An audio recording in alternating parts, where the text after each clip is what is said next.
Good morning, watch fans. This is Big Jim with the Big Wrist. 8.5 inches of wrist makes it really hard to find something to wear. But of course, my Seiko Samurai always comes through. It's almost a perfect watch for me. Great size, great reliability, looks fantastic. But we're not here to talk about Seiko specifically. We're talking about watch news for November of 2020. Had some very interesting things go on recently. The Grand Prix of Horological de Génie, which is the GPHG watch show. It's a contest with a bunch of categories, and every major manufacturer on the planet had something entered. The grand poobah of winners, the one that wins it all, is a Piaget, a very nice Piaget. It's called the Altiplano Ultimate Concept.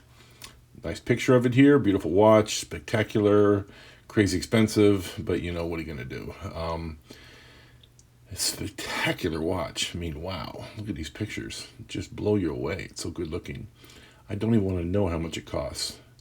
If I have to ask, I can't afford, but very, very nice watch.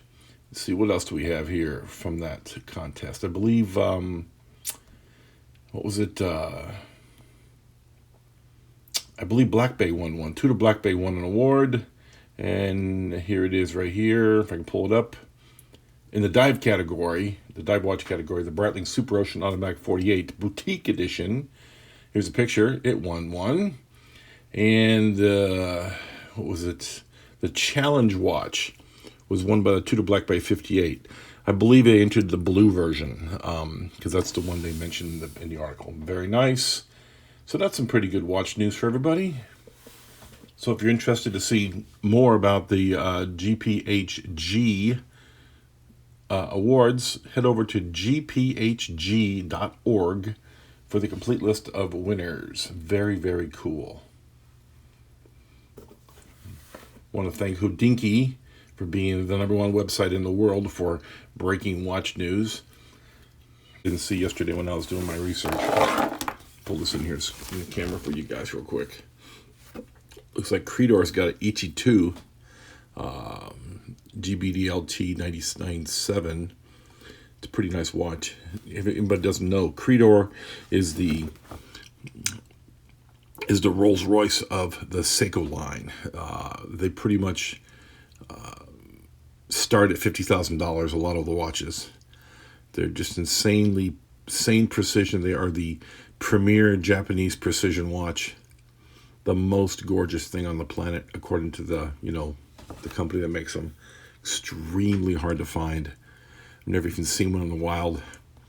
I've been to every high-end boutique in Las Vegas, probably, walking through the door, and this watch just doesn't exist here in Vegas. I can't find one.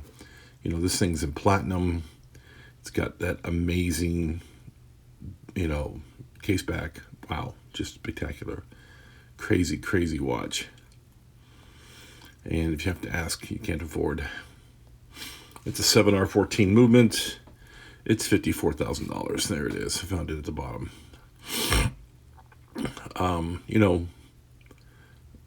For other new news, I believe I saw, Zen has a new 105 series GMT coming out. That looks pretty nice. Right there. It's a very nice looking watch. If anybody, I know a lot of Zen fans out there, Zen boys. Grand Seiko has a new one coming out. The Kento Hatari. I'm sure I butchered that, and I apologize for all my Japanese watchers and listeners. I butchered that name badly, and I apologize. But the watch is spectacular again. Gold and platinum. Very nice.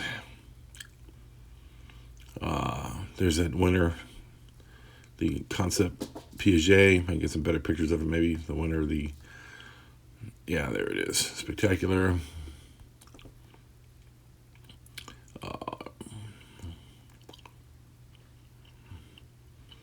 New Panerai. Kind of turned off on Panerai because of the way they watered down their watches. But there's the new Panerai. Pretty nice. Panerai makes a pretty watch. If you can wear the big ones, they're all 45 and above usually. They made a few smaller watches, but not too many. allergies today, folks. I'm sorry. I've been sneezing all morning. So from Longines, we have the new Longines Legend Bronze. Very attractive watch. Coming on leather Aranado. 42 millimeters. I believe I saw a price of under $2,000 for this thing. I can't remember where I saw the price at, though. Pretty good looking watch. I'm a fan of Longines. I've got a couple that are on my radar that I'm trying to find a great price. They don't hold their value very well on the resale market, so getting the used ones in great condition is the way to go to help save the depreciation. It won't kill you that way. Beautiful watch. Very nice. This Rado True Square came out the end of last month. I didn't see it, though, when it came out. Pretty good looking watch. From the 90s. Pretty nice looking watch. A little small, 38 millimeters. But, it's gorgeous. And square watches, as everybody who knows owns a G-Shock, they wear kind of weird, so you have to try them on. Some can wear huge, some can wear small.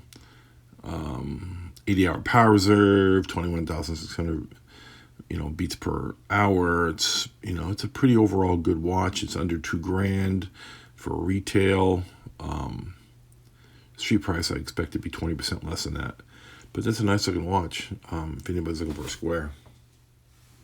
Yep, folks, that's a beautiful watch. The Alpina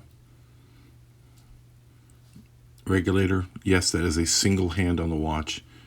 Minutes are on the sub, seconds are on the other sub. Wow. I kind of like it. It's $2,000. I kind of like it. Yeah, I'm definitely have to look for that watch. Very nice.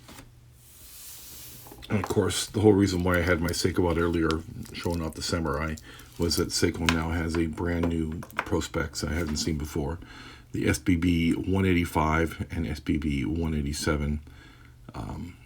Steel bezels, 42 and 44 millimeters, 12.5 millimeters thick. Pretty good looking watch. SKX DNA all over it. Unfortunately, it has a 6R movement in it. I believe it's a 6R35, which means, of course, it's going to be $1,200. They just they call this mid-tier now. Well, what they're thinking about mid-tier. It's a Seiko and it's $1,200. Wow, it's a lot of money. So, I'm sure someone's going to buy this watch. Seiko seems to do really well in this particular venue, price-wise. But, yeah. Okay. Not my cup of tea. Too expensive, in my opinion, for what you're getting. A lot better watches out there. Look at Christopher Ward and look at Doxa and look at some other brands that are killing it in that price range. A lot more going for it. So, yeah.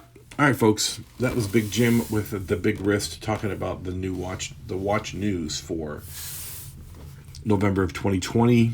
Hope you have a great Sunday, and I will catch you on the next one.